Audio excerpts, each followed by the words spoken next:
Rashonda Thornton, the host of the Dietitian Against Diets podcast show. Thanks to the local farmers and wonderful supporters such as Undeniably Dairy, we are proud to present to you the weekly Wellness Coalition panel series. This is a 10-part series where myself and a rotating cast of experts will discuss meaningful topics, focusing on what means the most to you during this COVID crisis. So that means every Thursday, I'll have panel guests that will bring great insights, perspectives, truths, and possible solutions. So again, thanks to Undeniably Dairy and the local farmers, this is able to be aired to you every Thursday morning at 11 a.m. on my Facebook page at Rashonda Up Better Bustle. You can also see it on my YouTube channel and all other podcast stations and podcast platforms. So enjoy the show, and please reach out if you have any questions or have any topics that may be of interest to you. All right, I'm so excited. Kind of a bittersweet moment because this is actually the last of my 10-part panel series, the Weekly Wellness Coalition. But I'm very delighted to have these set of guests here to represent the back end of this particular panel project. So this topic of the Weekly Wellness Coalition panel is centered around the nonprofit organizations here in St. Louis particularly, and the positive work they've been doing to make sure they're still serving the public in regards to the effects of the COVID-19 and the racial unrest that we're facing. So I want to introduce my panel guests. I have first with me Gina Marten. She's the executive producer. She's the executive director of Girls in the Know Incorporated here in St. Louis. I also have with me Emily Stuart. She is the Director of Family Development and Program Evaluation of LifeWiseSTL. And last but not least, I have Koko Esse. Am I pronouncing your last name correct? He is the Engagement Manager at Launchcode here in St. Louis. So I want to welcome everyone to the panel today. So we're going to kick this off. We're going to start off with a series of questions, but right now I know when it comes to the services that you guys are providing, you're all nonprofit organizations, and to do what you're doing, it requires, being able to be open, flexible, being creative, especially right now given the times, especially with the stay-at-home orders. I know a lot of you guys are impacted by that in so many ways, and pivoting that, and everything from across the world, how people are just responding to kind of being hit twice right now. So we're going to just talk about in the beginning, how have you guys found your way of adapting to continue to enhance your programming during the COVID crisis particularly. So Gina, I'm going to start off asking you first. Now, I know that with Girls in the Know, you guys serve preteens, and particularly in the school system. So you're physically going to the schools and you're talking with the girls in the schools. And during the summertime, there are large gatherings where you have multiple people at one time, and you're still producing the same type of workshops and education. Now, with that being said, with the changes of being staying at home, I know in the beginning that was probably like a big like, okay, what are we going to do? What are going to be our next steps? But it seemed like you guys have been pretty creative and kind of finding a way to kind of seep through and still produce that education to the girls. So just speak upon, what kind of were your thought process, and what you guys start putting in place to make sure that you're still getting that messaging out there. Yeah.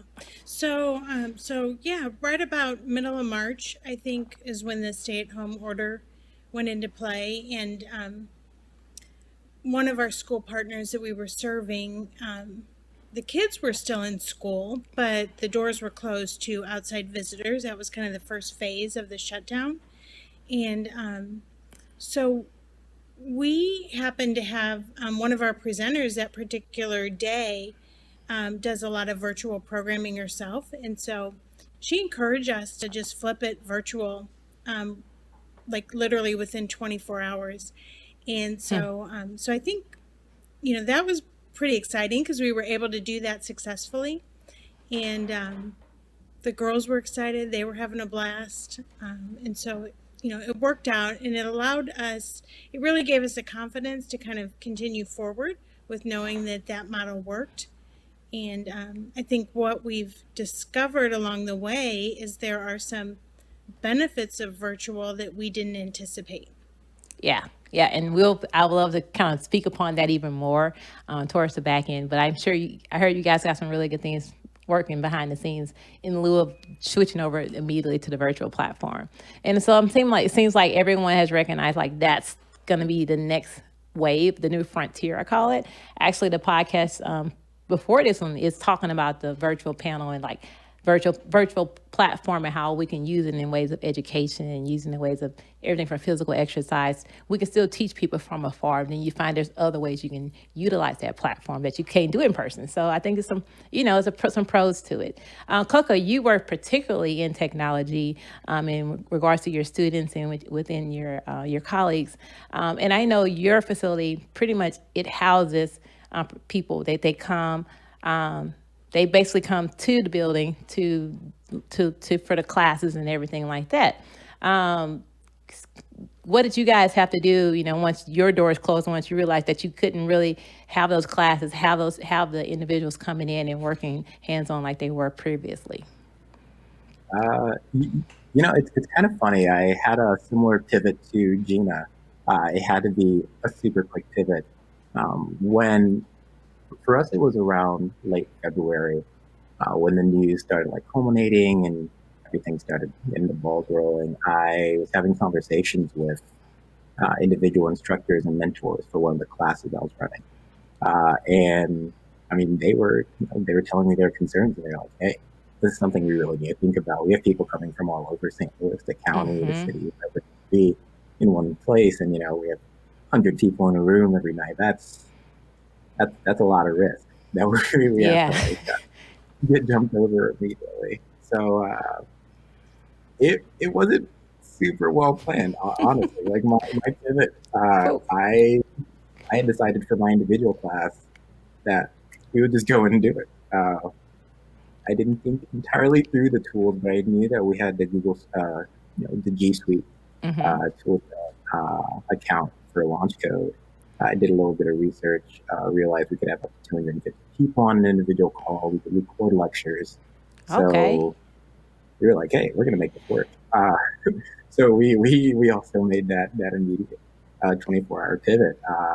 Send out the links. We use a tool called Slack for communication already. If you're familiar with Slack, it's like Microsoft Teams, usually for companies.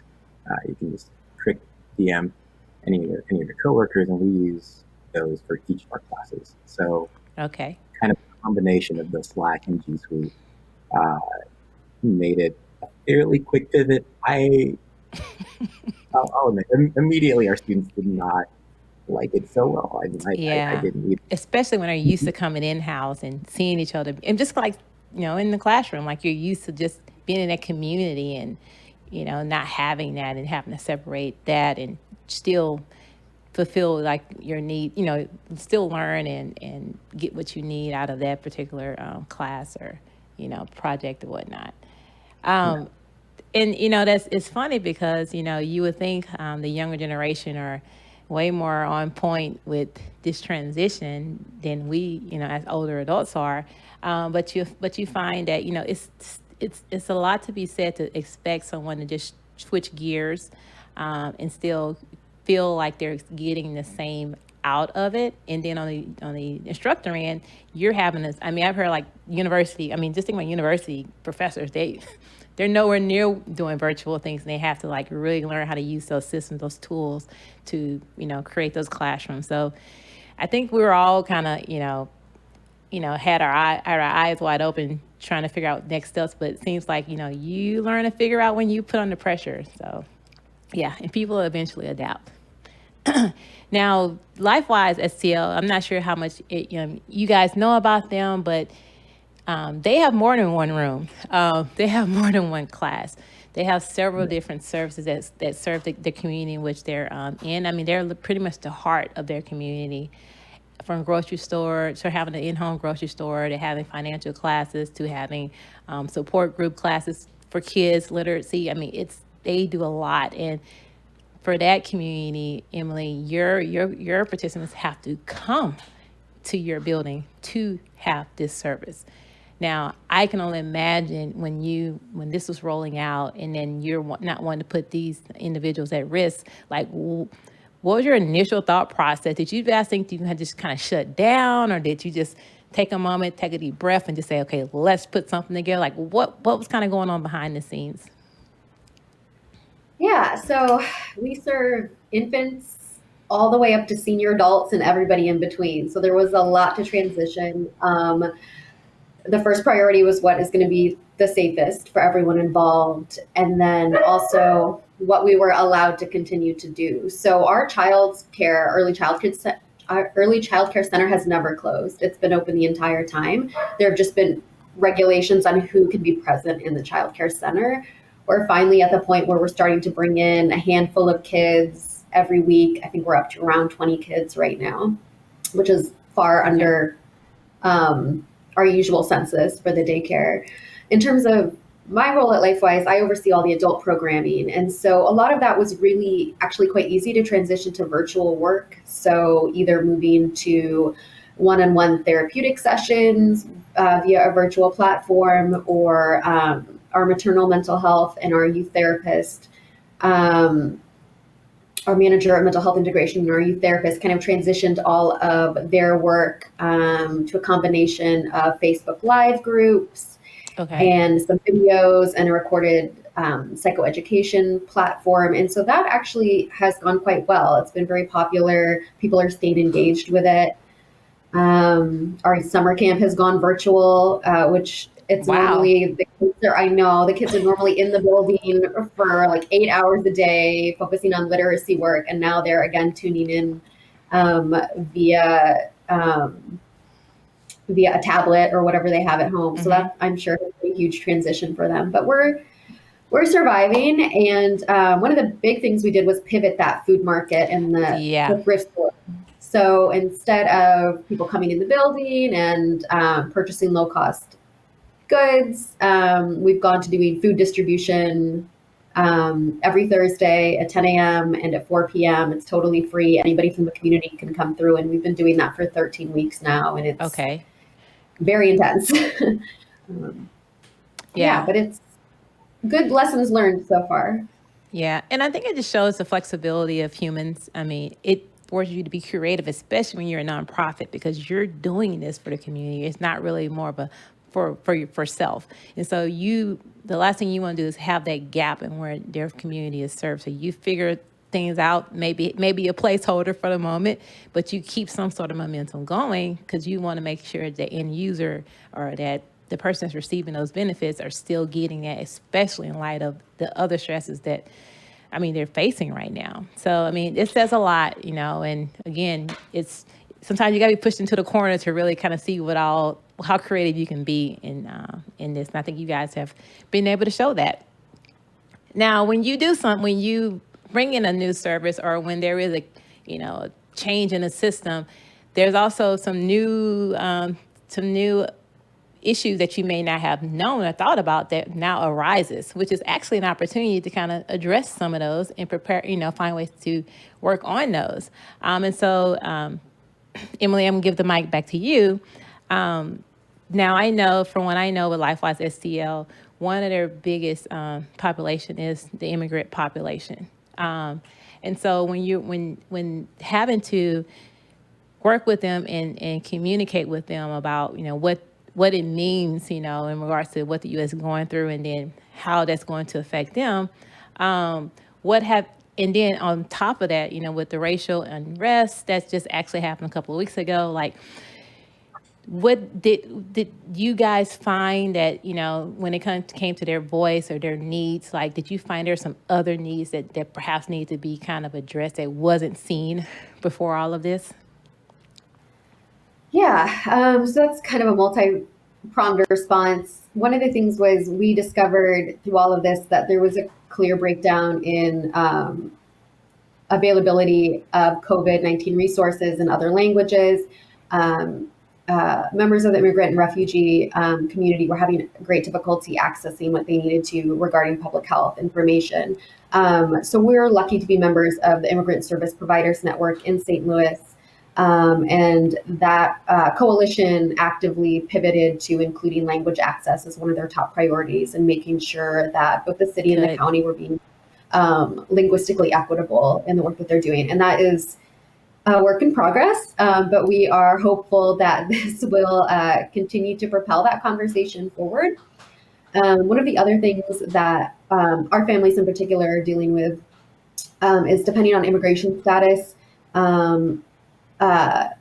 families won't qualify for stimulus checks, for example, or for unemployment. And so regardless of their previous employment or the amount of taxes that they pay, they still won't qualify for those public benefits. And so being able to provide them direct financial assistance in this difficult time has been very critical. And we are really grateful also that funders and the philanthropic community in St. Louis has stepped up to provide that stopgap where the government won't.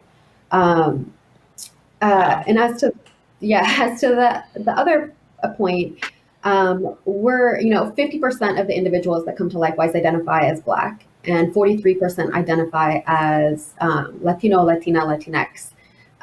So we are really clear that the movement for Black lives and the movement for immigrant rights are not separate competing movements, that they are one united movement for liberation.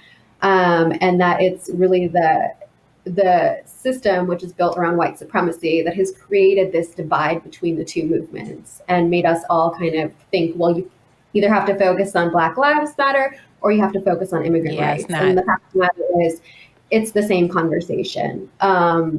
And so we've been really doing a concerted effort of making sure that we are standing in solidarity with both movements and presencing that, until Black lives matter, immigrant lives won't matter, and vice versa. And that we are resisting the narrative that these are two separate parallel movements. And so that's, I think, also what we're starting to see emerging in the immigrant service provider community as a whole in St. Louis. And we're really grateful for that.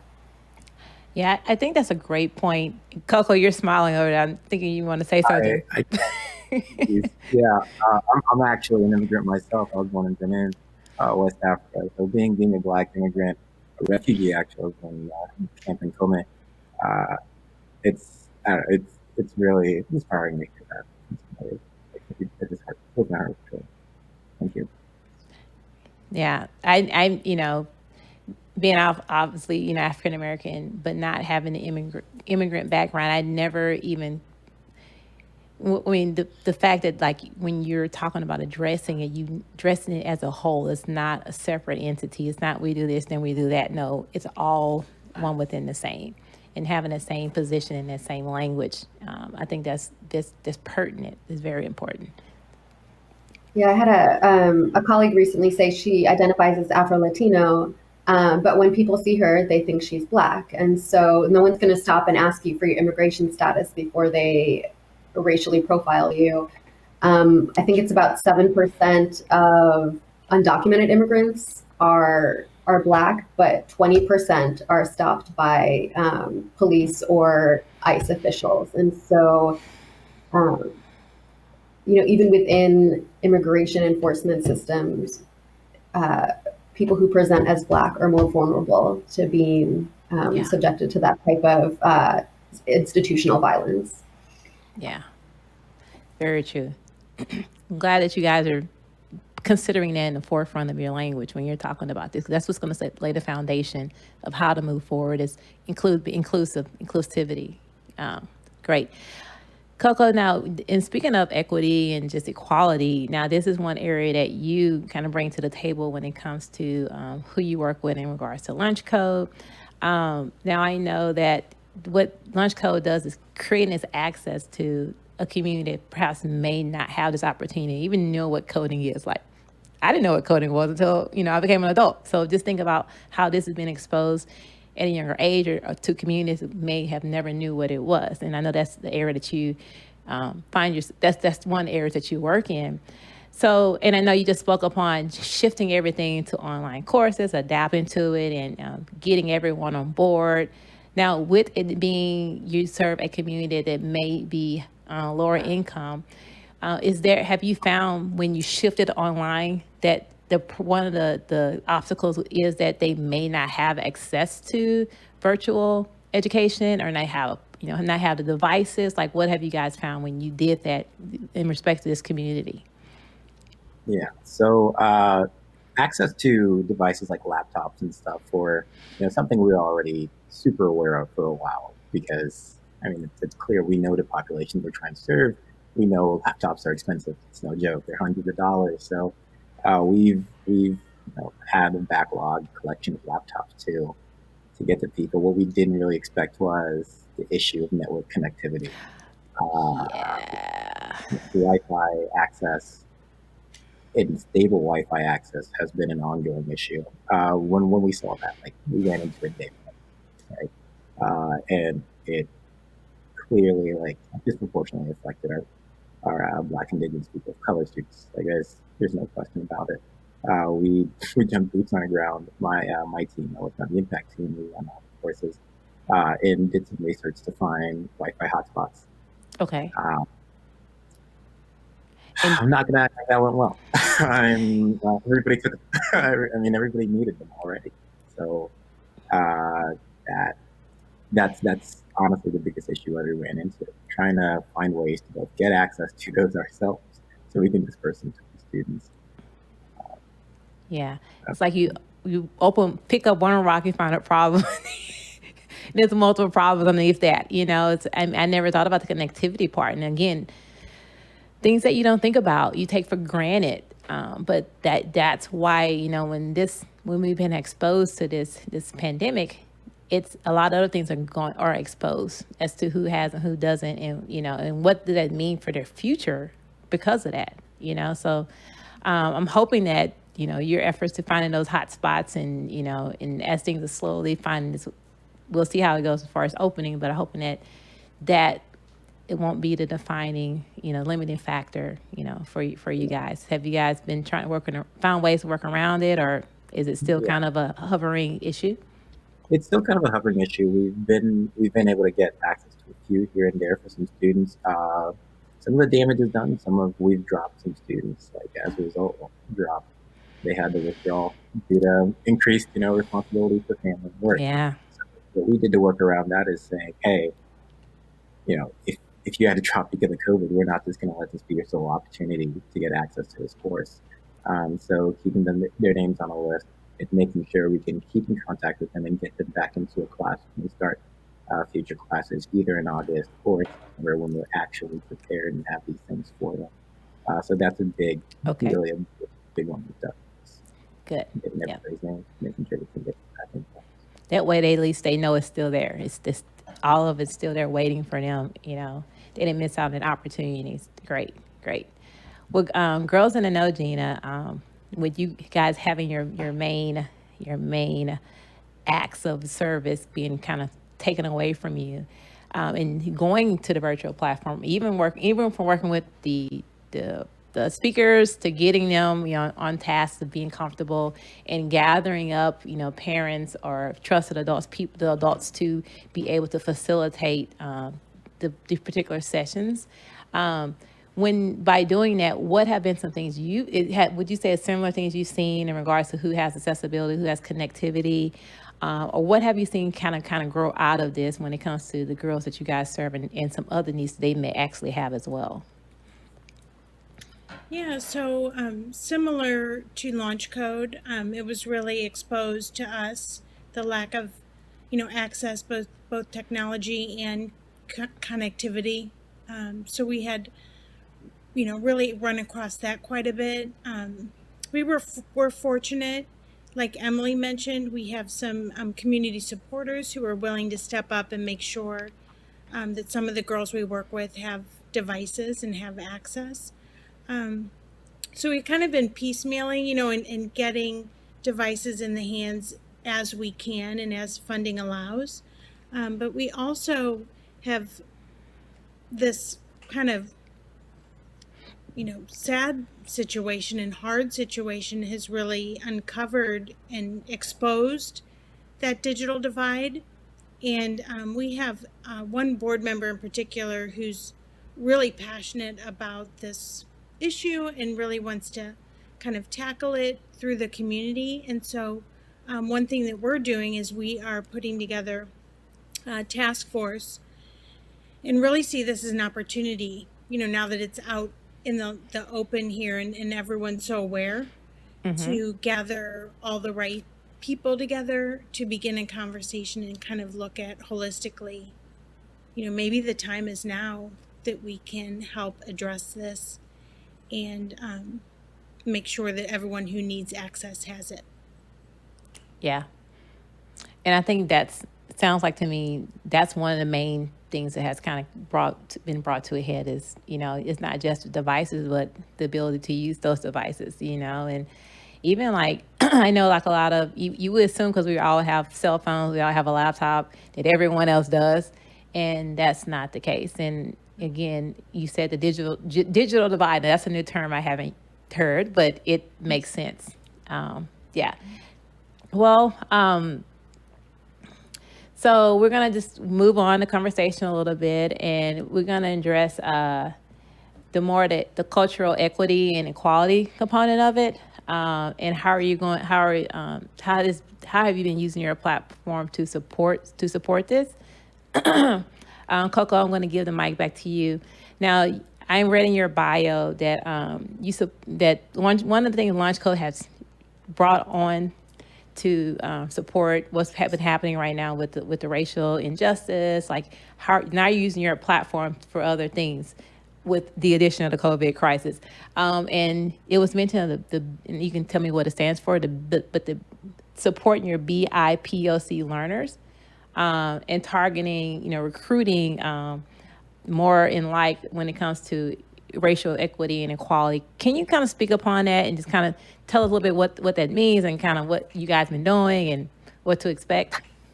Yeah, absolutely. So for our Black and Indigenous and people of color students, what we've typically done with our enrollment usually is try to match St. Louis City and county demographics.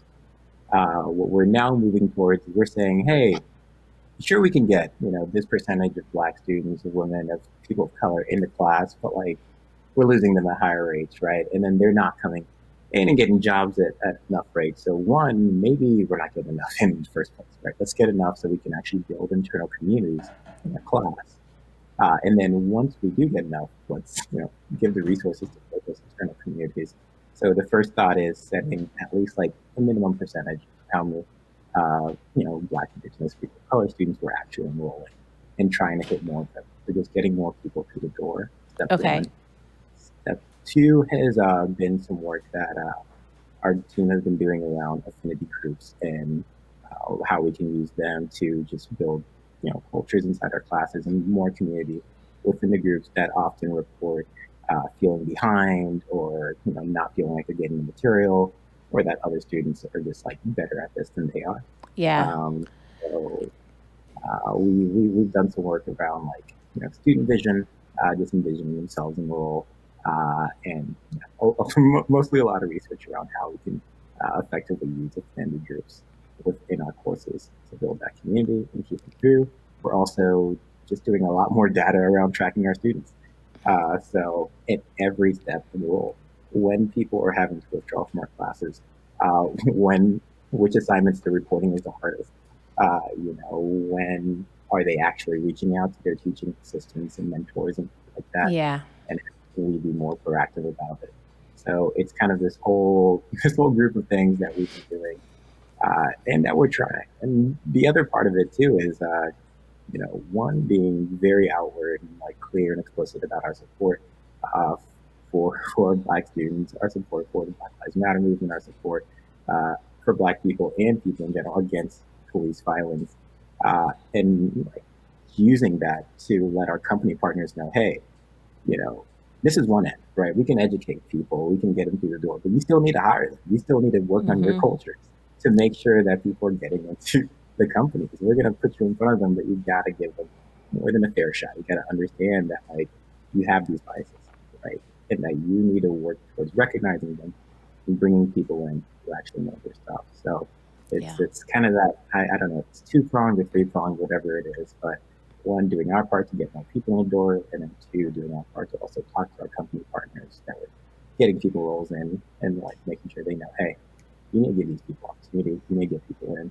Like we're educating them. Why aren't they getting jobs? I think it's great because you're bringing them in, recruiting them to teach them, and then you're teaching them, how to, and then you're helping them through the process, and then you're talking with the employers on the other end. You're advocating for them. I mean, I just think it's a whole start to finish service that you guys are supporting for them, because you would think, without that, just like some kids, they get a high school education or college degree, and because they didn't have a mentor, they didn't have someone to help them through the process of what's next.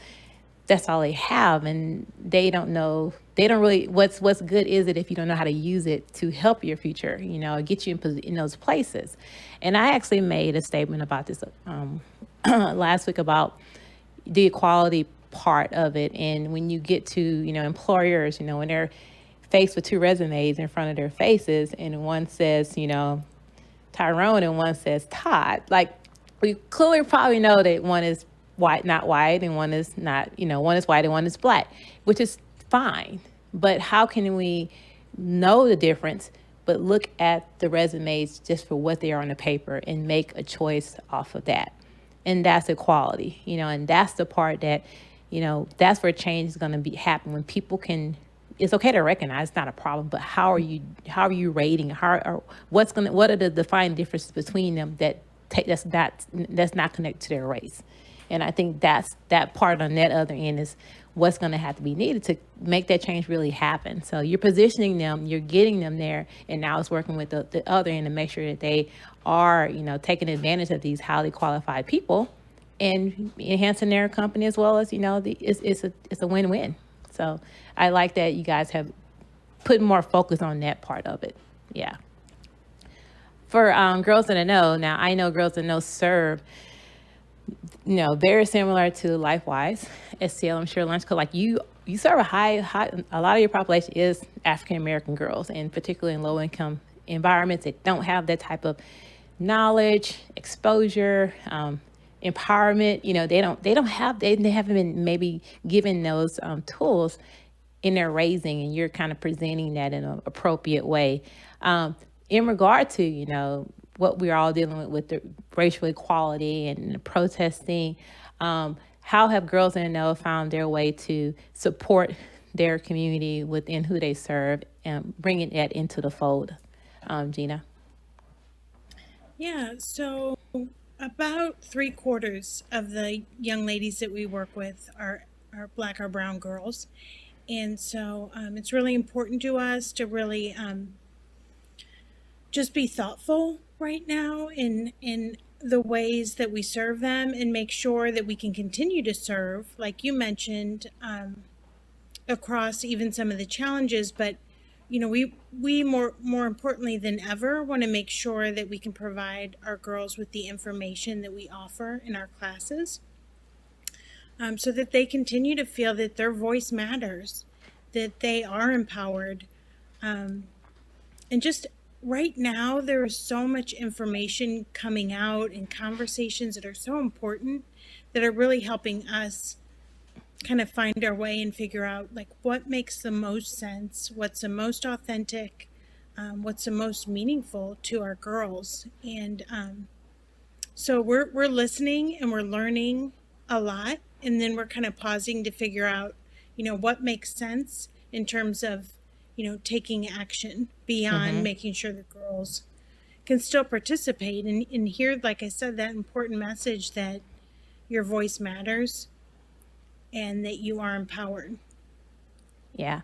And I was going to say, in my opinion, because what you guys are teaching the girls and the language that you're speaking to them, the stages you're taking them through while they're maturing, to me, is in line with what's going on right now, because you're pausing to let them know that they are enough, they are worth it.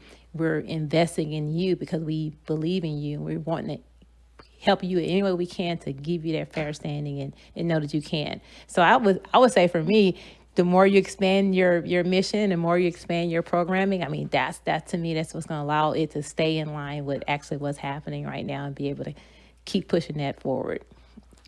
Yeah. So, as we're getting closer to the end of our conversation, let's look into the future in a way that, in a hypothetical way, because I'm sure, given right now, we're focusing on the now, but you still have to consider how are you going to pave the way for the future.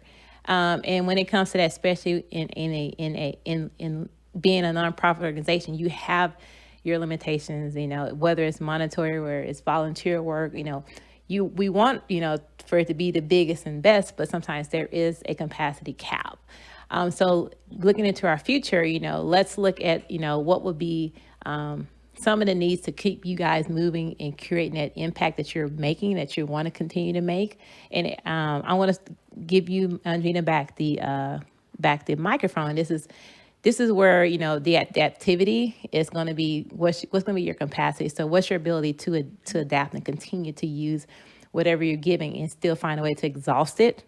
And so, especially considering the virtual program, the virtual class that you guys just moved over, what are some other things have you guys been putting in place to that's on that virtual platform that perhaps could keep that impact going to where as we're adapting to some of these changes? Yeah, so one of the things beyond, the live virtual programming, which we really didn't anticipate we would be doing so quickly when COVID hit, is we had already begun planning to create a on-demand or recorded version of our programs. And we had paused on that at the end of the school year because we were actually recording in the classroom. And what we've decided to do is resume production so that regardless of whether the kids are back in the classroom or we're allowed back in the classroom, that we will have the ability to still provide the curriculum and the information to our girls virtually. So we're really, really excited about that and going to see that rolling out here in the next month. Yeah.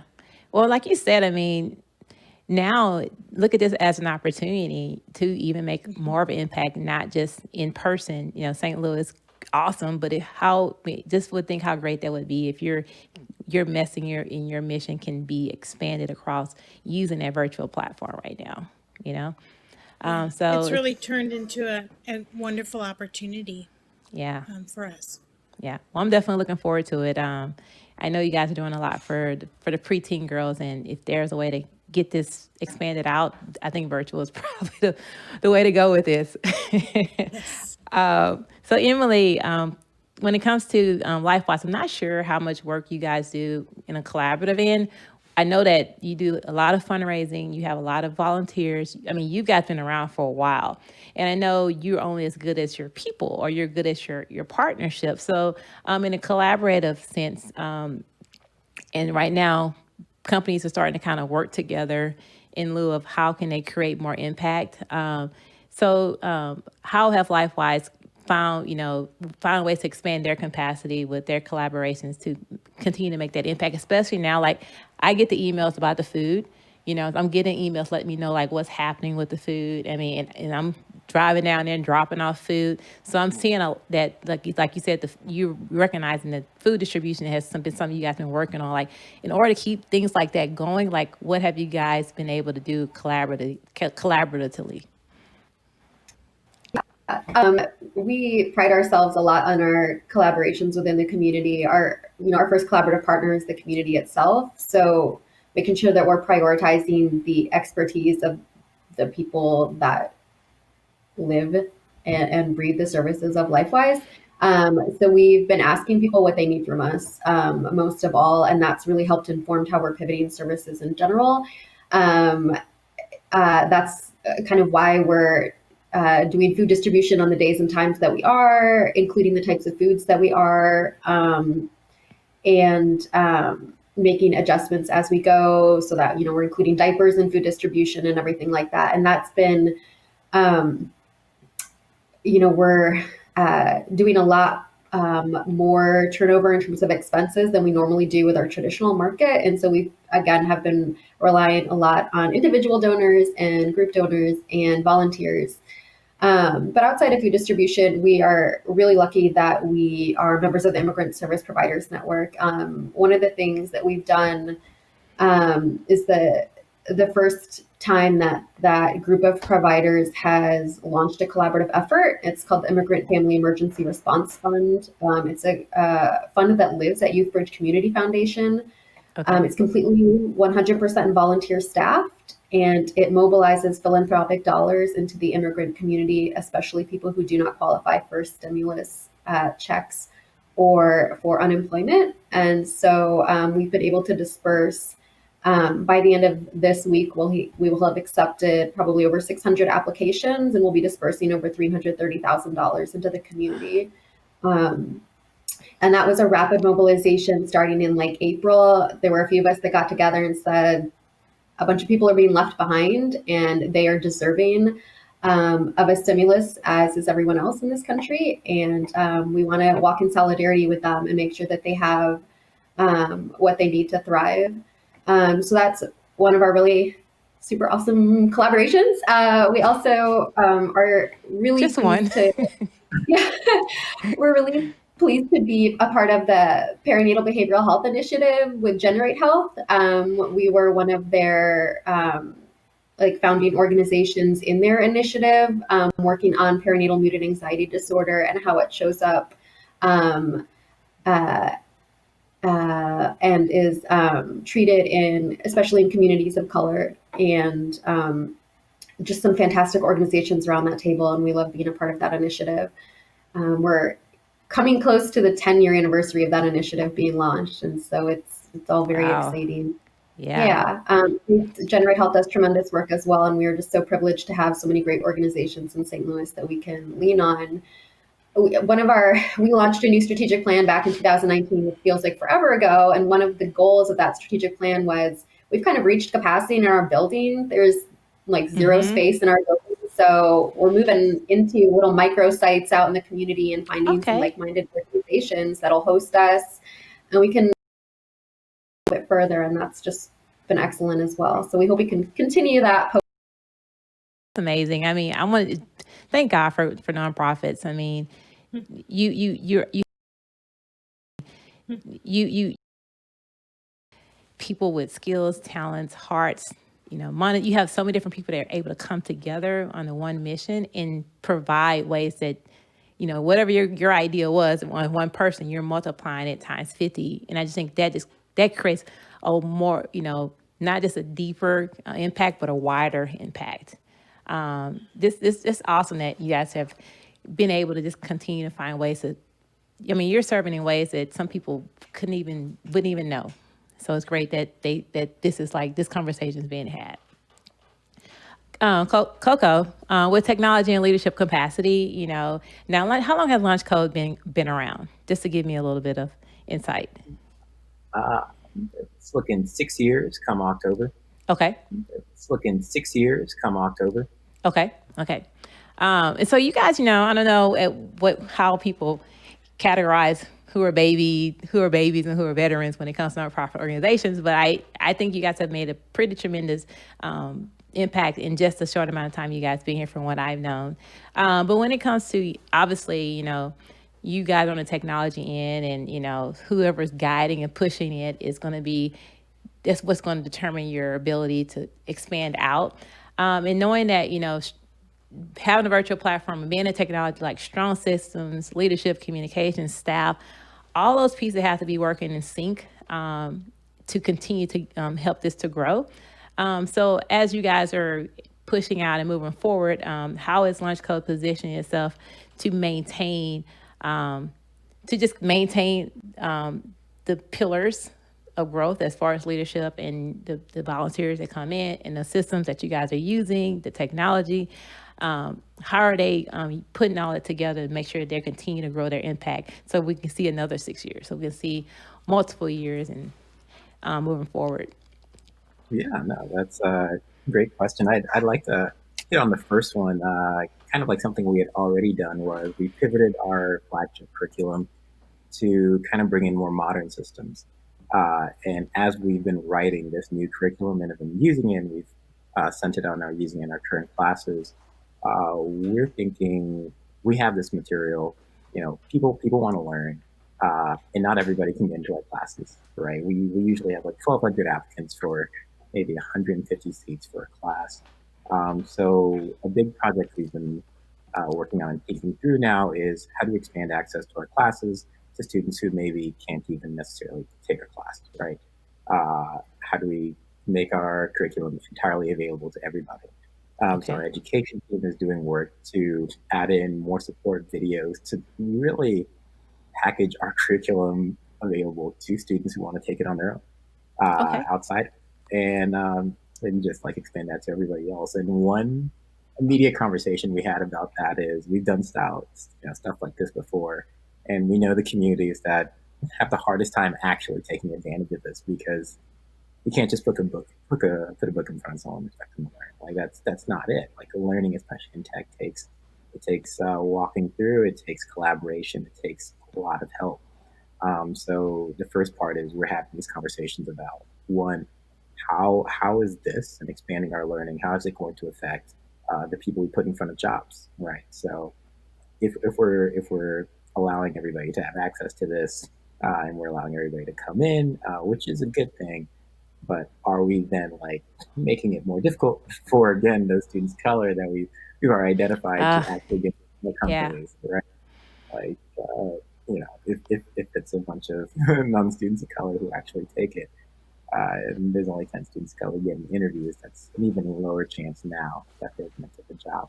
So we immediately had the conversation. Now we're working on ways to make sure that this expansion of our material is suitable for students of color and is accessible to them. And access, can't just mean having it online. Access means actually being able to utilize it. Access means it's approachable beyond anything. Yeah. So those are the big things we really think about.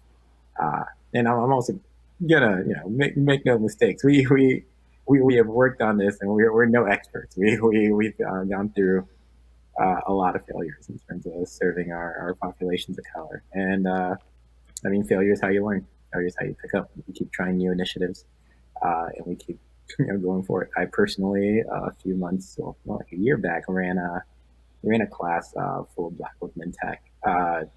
In an effort to bring them into one of our larger classes, and the transition didn't work out well. Yeah. We had a lot of lessons learned from it. Like we need more support in these classes. We need more access to materials. Certain Wi-Fi connectivities in spaces where we're going to bring people in if we're going to run these classes again. So it's more of high level expanding whatever we do, and as we're expanding it, thinking very strategically and specifically on Intentional. who that expansion actually reaches. Yeah. Well, I definitely just give kudos to, whether you create something that flops for a minute and you piece it back together and go a different route. Like the thing is that you're relentless and you're going to find a way. And I think that's, to me, the significance of nonprofit organizations. They have a mission, and they're going to find a way to make it work. They're going to find a way to serve their community because that's their whole reason for being here. And I think that's why I actually was excited about this particular panel, because in light of what we had just been hit with, our health and just our equality, it's good to have these conversations of organizations that have recognized it and they are going to stay on their front line and fill in that gap. To still find a way to serve their community. So it's great to hear these conversations. It puts a smile on my face. And I just know it's just people out there that are working from all angles. I mean, you guys are hitting every angle of life almost with this. And fortunately, you're a representation of a larger set of nonprofit organizations that are doing similar things. So it's great to have you guys on. As we're closing up, I want to make sure, especially those in St. Louis, I want to get information about each of your organizations. How can they contact you? Where can they go to find out more? So they're exposed to it and they can go out, and perhaps take advantage of this right now. Gina, I will start off with you and then we'll let Emily and then Koko go. Yeah, so we can be found at girlsintheknow.org and on Facebook, Girls in the Know St. Louis, Instagram, Twitter, and LinkedIn. Everywhere. Yeah. Great. Easy. What about you, Emily? What about LifeWiseSTL? Yes, you can find us online at LifeWiseSTL.org. We also have all the social media platforms. And if you're looking more for programmatic content, all of the adult programs have their own Facebook pages as well. They're pretty easy to find, and that's where you can learn more about our services Okay. and tap into those. Okay, great. And what about Koko? What about you and Launchcode?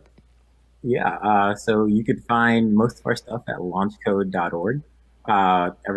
Everything's available there too. I always feel like free and available to give out my email if anyone wants to email me, koko@launchcode.org. I'll answer your questions. I want to hear it. It's not bothering me. We're also on Instagram at Launchcode, Facebook at Launchcode, LinkedIn at Launchcode. On all those sites, we send out information when we're running new classes. And I forgot to mention this earlier too, but we had like a trivia night a bit ago, and it went really well. So we have a free webinar on running like trivia style things for organizations who want to take advantage of it. So feel free to send an email too, and I'll send an Eventbrite for that free registration event on successful trivia nights or big webinars. There you go. Well, thank you, Koko. Before I head out, I'm going to say every organization slowly so we all know their names so we can go and find out more about them. We have Girls in the Know Incorporated. We have LifeWiseSTL, LifWiseSTL, and we have Launchcode here. All St. Louis, but that doesn't mean that stops anyone from accessing their information, contacting them, because it seems to me that they are probably going to be expanding a little bit past the city. So once again, thank you guys for all the work you guys have done and just continuing to be relentless and loving in all your efforts. I really appreciate it. Thank you. Thank you, Rashonda. You're welcome. All right, guys, I will see you next time. Rashonda Thornton, Dietitian Against Diets. So continue to come back for more wellness-related topics. Please join me every Thursday morning at 11 a.m. Central Time, right here in my dining room to help give you information on all wellness-related topics that mean the most to you during these times. And don't forget to support our students by going to www.genyouthnow.org to learn about their grant funding program in response to the COVID-19 crisis. It's called For School's Sake. So follow them on Facebook and Instagram and see all of the impact they are making by supplying schools with resources and food needed to keep our students safe and fed. So thanks again and see you soon.